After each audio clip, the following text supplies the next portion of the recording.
Students, welcome back to my YouTube channel SB study classes 9335 पर। तो कैसे हो आप सब और कैसे चल रही है आपकी स्टडी? आई होप आप सभी अच्छे होंगे और आपकी स्टडी भी शानदार चल रही होगी। तो उसी स्टडी को और भी शानदार बनाने के लिए आज हम आए हैं आपके सामने क्लास 12 केमिस्ट्री का एक नया वीडियो में। स्टूडेंट, आज के इस वीडियो में हम लोग देखेंगे सभी महत्वपूर्ण अभिक्रियाएं देखेंगे। और ये कौन सी अभिक्रियाएं होंगी? वो आपकी अभिक्रियाएं होंगी नेम रिएक्शंस, यानी कि नाम वाली जो अभिक्रियाएं आती हैं। जैसे कि अगर बात करें मेंडियस अभिक्रिया, डॉर्जन अभिक्रिया, विलियम संश्लेषण अभिक्रिया, डॉर्जन सेंडमायर अभिक्रिया, कार्बिल-एमीन अभिक्रिया, कैनिजारो अभिक्रिया, इन सभी अभिक्रियाओं की अगर हम बात करें तो वो नेम रिएक्शंस, वो नाम वाली अभिक्रियाएं हम देखेंगे जो आपकी संपूर्ण किताब से ली गई हैं। जो आपकी अभिक्रियाएं इस वीडियो के अंदर हम कवर करेंगे वो ऐसा नहीं एक चैप्टर से, दो चैप्टर से, संपूर्ण किताब की वो अभिक्रियाएं ली गई हैं जो सबसे ज़्यादा महत्वपूर्ण हैं। वो कहीं ना कहीं 2 से 4 बार आपके बोर्ड एग्जाम में आ चुके हैं। आपके प्रीवियस के क्वेश्चन पेपर को, मॉडल पेपर को, बोर्ड पेपर को, अंशाल पेपर को ध्यान में रखते हुए अभिक्रियाएं बनाई गई हैं। उनमें देखा गया कि अभिक्रियाएं कौन सी अभिक्रिया कितनी बार आई है, तो उसी अभिक्रिया को हम आपको समझाएंगे और उसकी परिभाषा, उदाहरण अच्छे से बिल्कुल एक्सप्लेनेशन करके मैं आपकी तैयारी करवाऊंगा। तो आइए हम वीडियो को शुरू करते हैं। जिससे पहले अगर आप लोगों ने अभी तक चैनल को सब्सक्राइब नहीं किया है तो प्लीज़ चैनल को सब्सक्राइब कर लेना, बल्कि आइकन के ऑल पर क्लिक कर लेना, ताकि आगे आने वाले हर वीडियो का जो नोटिफिकेशन है वो सबसे पहले आप तक पहुंचे और आपको समय समय पर वीडियो मिलती रहे। तो पहली अभिक्रिया है मेंडियस अभिक्रिया, मेंडियस रिएक्शंस। देखिए मेंडियस अभिक्रिया में क्या होता है? मेंडियस अभिक्रिया में होता क्या है? मेथिल साइनाइड का जो होता है अपचयन किया जाता है, तो उससे एक कार्बन ज़्यादा की एमीन बन जाती है। तो इस अभिक्रिया को मेंडियस अभिक्रिया कहते हैं। अगर हम पहले उदाहरण की, एग्जाम्पल की बात करें और मैं आपको बताऊँगा एग्जाम्पल से आप परिभाषा कैसे बनाएंगे। देखिए ये तो हो गया methyl cyanide CH3CN plus H2। अपचयन का मतलब होता है H2, और आप चाहें तो इस पर लिखेंगे क्या? अपचयन। अपचयन, मान लीजिए H2 का हमने अपचयन किया और इससे शर्त होती, आप क्या करिएगा, उदाहरण याद कर लेना और परिभाषा आप लिख सकते हैं, क्योंकि परिभाषा थोड़ी बड़ी हो जाएगी, बोली याद करने में थोड़ी कठिनाई होगी, लेकिन उदाहरण आप याद कर सकते हैं। इसमें मैंने आपको बताया कि इससे एक कार्बन ज़्यादा की एमीन बनेगी, तो मेथिल साइनाइड की एथिल एमीन तो बनेगी, तो C2CH3 इस ऐसे बना C2H5OH NH2, C2H5NH2 प्लस, देखिए इसमें एक कार्बन ज़्यादा की क्या बनी? हमारी एमीन बनी। इसमें कार्बन कितने? 2, तो 1 2 कार्बन तो मेरा बैलेंस है, नाइट्रोजन बैलेंस है, लेकिन हाइड्रोजन बैलेंस नहीं। यहाँ पर हाइड्रोजन 2 हैं और 2 3 2 5 हैं। इधर कितने? 2 3 2 5 हैं, सॉरी इधर है 5 2 7, इधर है 5। तो हम इधर क्या करें? इधर हमें लाने का 5 2 बढ़ाने, तो हम यहाँ पर क्या करें? 2 से मल्टीप्लाई, 2 दूनी 4 3 7, 5 2 7 और रिएक्शन बैलेंस। अब बात आती है परिभाषा की। अब हम इसकी परिभाषा कैसे लिखेंगे? तो देखिए स्टूडेंट, परिभाषा आप हेडिंग डालना, ऐसे आप लिख देना कि लिखेंगे। देखिए मेथिल साइनाइड का जब अपचयन किया जाता है, ठीक है, तो एथिल एमीन बनती है। ये अभिक्रिया ही मेंडियस अभिक्रिया कहलाती है। अगर आप चाहें तो इस कंपाउंड को आप इस तरीके से निकाल सकते हैं, CH2 CH3 single bond CH2 single bond NH2, क्योंकि आपको कहीं कहीं पर ये भी लिखा मिल जाएगा तो आप कंफ्यूज हो जाएंगे। आपको कंफ्यूज नहीं लेना। ये दोनों हैं क्या? Ethyl amine, ethyl amine. चाहे इस कंपाउंड की अगर हम बात कर लें, चाहे इसकी, दोनों हैं क्या? हमारी एथिल एमीन ही। तो आई होप ये रिएक्शन आपको समझ में आ गई। अब बात करें डार्जन अभिक्रिया की, तो डार्जन अभिक्रिया में क्या होता है? जो एथिल अल्कोहल होता है उसकी क्रिया हम थायोनिल क्लोराइड के साथ कराते हैं, तो हमारी क्लोरोएथेन बन जाती है, और ये अभिक्रिया ही डार्जन अभिक्रिया कहलाती है। देखिए पहले हम बात कर लेते हैं इससे एग्जाम्पल की, यानी कि उदाहरण की। उदाहरण में लिखेंगे C2H5OH, ये तो हो गया एथिल अल्कोहल। फिर हमें लेना है थायोनिल क्लोराइड, SOCl2, ये होता है थायोनिल क्लोराइड। इसके साथ जब हम क्रिया कराते हैं तो C2H5Cl प्लस SO2 और प्लस हमारा निकल जाता है HCl। अब अगर बात करें इसकी, तो ये तो हो गया एथिल अल्कोहल, एथिल अल्कोहल। ये है थायोनिल क्लोराइड, क्या है? थायोनिल क्लोराइड, ठीक है, थायोनिल और SO2 sulphur dioxide, HCl hydrochloric acid. अब देखिए ये सब, अब अगर हम इसकी बात करें तो ये हमारी हो जाएगी क्लोरोएथेन, और या एथिल क्लोराइड कह सकते हैं। एथिल क्लोराइड, क्लोरोएथेन लिख दीजिए, क्लोरोएथेन, ठीक है, ये अभिक्रिया। अब अगर हम इसकी परिभाषा की बात करें कि परिभाषा हम कैसे लिखेंगे, तो अगर हम इसकी परिभाषा लिखेंगे तो लिखेंगे एथिल अल्कोहल की क्रिया थायोनिल क्लोराइड के साथ होती है तो क्लोरोएथेन बनती है, ये अभिक्रिया ही डार्जन अभिक्रिया कहलाती है। ठीक है स्टूडेंट, इसी तरीके से आपको अभिक्रियाएं लिखना है। अब हम बात करते हैं सेंडमायर अभिक्रिया की। देखिए सेंडमायर अभिक्रिया देख लीजिए, या यही अभिक्रिया आपको मिलेगी सेंडमेयर अभिक्रिया के नाम से। क्या स्टूडेंट नाम मिल सकता है? सेंडमेयर अभिक्रिया। इसमें होता क्या है, बेंजीन डाइजोनियम क्लोराइड को Cu2Cl2 की उपस्थिति में गर्म करते हैं तो हमें क्लोरोबेंजीन बन जाती है। ये अभिक्रिया ही क्या? सेंडमायर अभिक्रिया। देखिए इसका उदाहरण देखते हैं। बेंजीन डाइजोनियम क्लोराइड का फार्मूला होता है C6H5N2Cl प्लस इसको हम क्या HCl, इसको हम ले लेते हैं, अगर ना भी लें तो कोई भी दिक्कत नहीं। Cu2 और Cl2 की उपस्थिति में हम इसकी क्रिया कराते हैं तो क्लोरोबेंजीन बन जाती है C6H5Cl प्लस जो HCl लिखते हैं वो ऐसे निकल जाता है और N2 हमारा निकल जाता है। जो N2 था ये निकल गया और जो N2 निकाल दीजिए तो क्लोरोबेंजीन ही बचता है। ठीक है, अगर हम इसकी परिभाषा की अगर हम बात करें तो हम परिभाषा कैसे लिखेंगे? लिखेंगे बेंजीन डाइजोनियम क्लोराइड की क्रिया SO2Cl2 की उपस्थिति में, ठीक है, होती है तो क्या बनता है? क्लोरोबेंजीन बनती है। ये अभिक्रिया ही सेंडमेयर अभिक्रिया कहलाती है। ठीक है, बहुत साधारण सी परिभाषा, आप खुद बना सकते हैं, अपने माइंड से परिभाषा सोचिए। क्यों आप किताब में जो लिखी है उस परिभाषा के पीछे घूम रहे हैं? वो कुछ भी नहीं, आप अगर ये भी परिभाषा लिखते हैं तो कोई गलत नहीं कह सकता है। ठीक है, अब हम बात करते हैं नेक्स्ट अभिक्रिया। नेक्स्ट रिएक्शन क्या है हमारी? हुंस-डीकर अभिक्रिया। देखिए हुंस-डीकर अभिक्रिया में क्या होता है, सिल्वर एसीटेट की क्रिया ब्रोमीन के साथ कार्बन टेट्राक्लोराइड की उपस्थिति में होती है तो मेथिल ब्रोमाइड बन जाती है, AgBr और CO2 निकल जाता है। अगर हम बात करें इसके उदाहरण की तो होता है CH3COOAg, इसका नाम है सिल्वर एसीटेट। सिल्वर एसीटेट, ये जब सिल्वर एसीटेट होता है क्या है? Br2 के साथ। अब देखिए Br2 के साथ तो करता है लेकिन CCl4 कार्बन टेट्राक्लोराइड की उपस्थिति में तो होता क्या है, इसका जो CH3 होता है वो एक Br ले लेता है, बन जाता है CH3Br।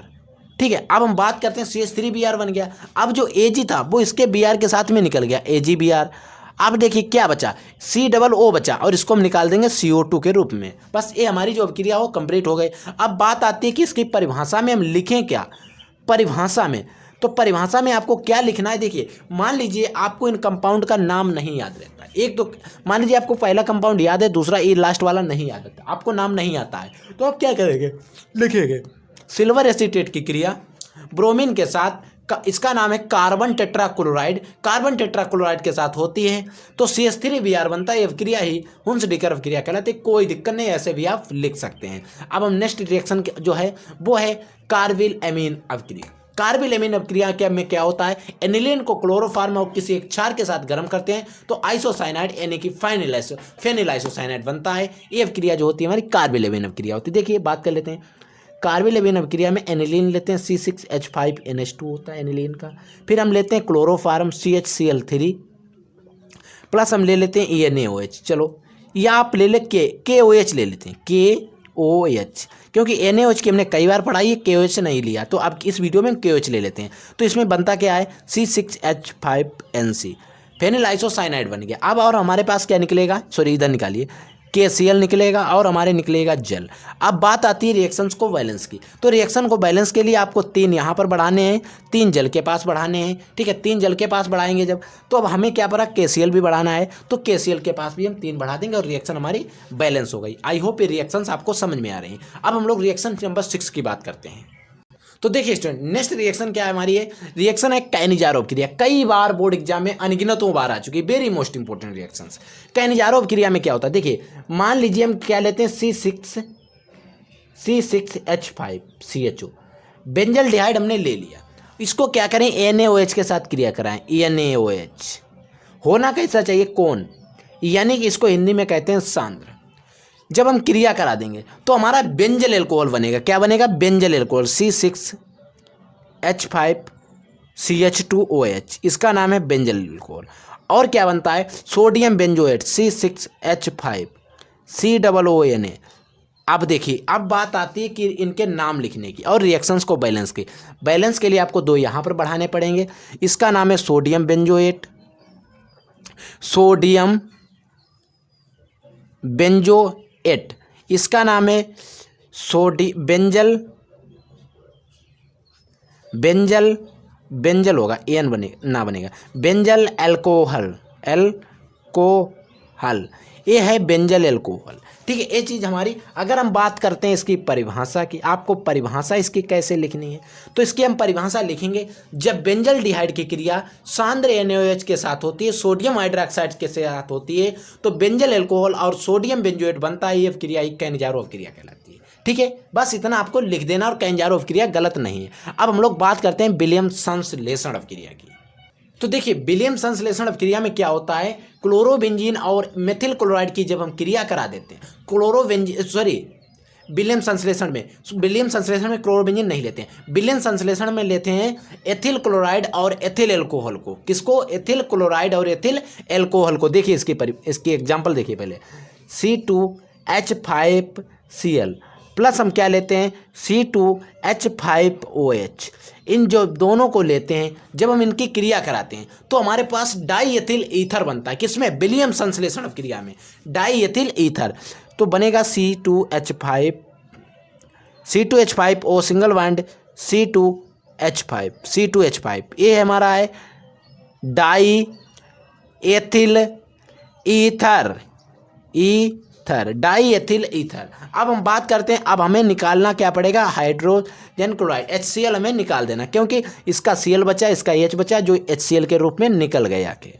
ठीक है, अगर हम परिभाषा की इसकी बात करें, इसकी हमें परिभाषा कैसे लिखनी है, तो देखिए परिभाषा इसकी लिखेंगे, मेथिल क्लोराइड की क्रिया मेथिल अल्कोहल के साथ होती है तो डाई एथिल ईथर बनता है। ये क्रिया विलियम संश्लेषण अभिक्रिया कहलाती है। अब हम लोग बात करते हैं वोल्टेज फिटिंग रिएक्शंस की। वेरी मोस्ट इंपॉर्टेंट रिएक्शंस, कई बार बोर्ड एग्जाम में आई हुई है। वोल्टेज फिटिंग अभिक्रिया, वोल्टेज फिटिंग अभिक्रिया में क्या करते हैं, इसमें हम लेते हैं क्लोरोबेंजीन C6H5Cl, इसको हम सोडियम धातु के साथ क्रिया कराते हैं, और लेते हैं मेथिल क्लोराइड के साथ शुष्क ईथर लेते हैं। उपस्थित किसकी रखते हैं, शुष्क ईथर की। स्टूडेंट आपको प्रेजेंस से ध्यान रखना है, शुष्क ईथर की उपस्थित रखते हैं तो टालुइन बन जाती है। क्या बनता है student? Toluene C6H5CH3 plus ANaCl। अब बात आती है रिएक्शंस के बैलेंस की, क्योंकि यहाँ पर Cl एक है, एक A है, तो दो है ना, तो हमें दो यहाँ बढ़ाने पड़ेंगे। जब हमने दो यहाँ पर बढ़ाए तो दो सोडियम के पास, ये रिएक्शन हमारी बैलेंस है। और जो हमारी ये क्या है, टालुइन, इसका नाम लिख देंगे टालुइन, ये हमारी टालुइन। अगर हम इसकी परिभाषा लिखेंगे, इसकी परिभाषा में हम क्या लिखेंगे स्टूडेंट, परिभाषा में लिखेंगे जब क्लोरोबेंजीन की क्रिया शुष्क ईथर की उपस्थिति में सोडियम धातु और CH3Cl, या आप इसको लिखेंगे मेथिल क्लोराइड के साथ होती है तो टालुइन बनती है। ये अभिक्रिया वोल्टेज फिटिंग अभिक्रिया कहलाती है। ठीक है, अब हम परिभाषा की बात करते हैं, सॉरी परिभाषा तो हो गई, नेक्स्ट रिएक्शन की। अब इन दो रिएक्शंस की परिभाषा आपको खुद बनानी है। परकिन अभिक्रिया समझिए, देखिए इसमें होता क्या, बेंजल डिहाइड लेते हैं C6H5CHO, फिर हम क्या करते हैं CH3COO का होल ट्वाइस O, इसकी जब हम क्रिया कराते हैं और इसमें उपस्थित रहती है सोडियम एसीटेट की, CH3COO, यानी सोडियम एसीटेट की उपस्थिति में कराते हैं तो हमारे पास सिनेमिक एसिड बन जाता है। क्या बनता है? सिनेमिक अम्ल। सिनेमिक अम्ल का फार्मूला होता है, इधर देख लीजिए स्टूडेंट, वहाँ पर नहीं आ पाएगा, C6H5CH, स्टूडेंट पास में है, ठीक है, दो लिख गया, डबल बॉन्ड CHCHO, ठीक है, C6H5CH, आप चाहें तो इसके सिंगल बॉन्ड लगा लें, कोई दिक्कत नहीं, लेकिन आप इसको हटा दीजिए, मैं बताता हूँ, ऐसे लिख लेना। आप इधर देख लीजिए C6H5, आप लोग गलत कर देंगे, CH हो गया, डबल बॉन्ड हो गया, CHCHO, ये बनेगा। ठीक है, अब और इसमें क्या बनता है, इसमें निकल जाता है CH3COOH, ठीक है, COOH यानी कि एसिटिक अम्ल हमारा निकल जाता है। और ये जो अभिक्रिया होती है, क्या इसका नाम क्या है, इसका नाम है सिनेमिक एसिड अम्ल, लिखिए सिनेमिक अम्ल। ठीक है, और आप इसकी परिभाषा लिख लेना, परिभाषा हमने बताई, जो कंपाउंड लिखे उन्हीं को लिख देंगे, हमारी परिभाषा हो जाएगी। उपस्थित सोडियम एसीटेट की रहेगी, ये सब लिख देंगे, परिभाषा हो जाएगी। अब बात आती है वोल्टेज अभिक्रिया की। देखिए वोल्टेज अभिक्रिया में क्या होता है, वोल्टेज अभिक्रिया में अगर हम चाहें तो क्या करें, मेथिल क्लोराइड के दो अणु ले लें CH3Cl, मेथिल क्लोराइड के दो अणु सोडियम धातु के साथ क्रिया करा के CH3Cl, आप चाहे इनको 2 बार से 2 से गुणा कर दीजिए और चाहे इनके 2 अणु ले लीजिए, और उपस्थित किसकी रखना है, शुष्क ईथर की। शुष्क ईथर की उपस्थिति में जब हम क्रिया कराएंगे तो हमारे पास एथीन बन जाएगी। क्या बन जाएगी, ethene, CH3 single bond CH3, और हमारे पास निकल जाएगा NaCl। NaCl कितने निकलेंगे, 2, और 2 से हमें करनी पड़ेगी यहाँ से बैलेंस, और इसका नाम है एथीन, मेथेन, एथेन, इसका नाम क्या, एथेन बनती जाती है। अब हम अगर इसको अन्य तरीके से कैसे लिख पाएंगे, CH3 सिंगल बॉन्ड CH3, अगर हम इसको ऐसे लिखेंगे C2H6 तो हम ऐसे लिखेंगे, एथेन बन जाती है। अब अगर हम इसकी परिभाषा की बात करें तो परिभाषा में हम क्या लिख, चलो स्टूडेंट हम बता ही देते हैं, आप परिभाषा लिख लीजिए। परिभाषा लिखेंगे, जब मेथिल क्लोराइड की क्रिया, जब मेथिल क्लोराइड के 2 अणु लेकर सोडियम धातु के साथ शुष्क ईथर की उपस्थिति में क्रिया कराते हैं तो एथेन बनती है, क्रिया ही वोल्टेज अभिक्रिया कहलाती है। तो आई होप 10 रिएक्शंस जो थी, वेरी मोस्ट इंपॉर्टेंट रिएक्शंस थी आपकी बुक की, आपको समझ में आई होंगी। अगर आपको वीडियो समझ में आया हो तो वीडियो को लाइक कर देना, चैनल पे ना तो चैनल को भी सब्सक्राइब कर लेना। तो इसी प्रकार आपको नॉलेजेबल और कंटेंटेबल वीडियो मिलते रहते हैं। तो तब तक के लिए जय हिंद, वंदे मातरम।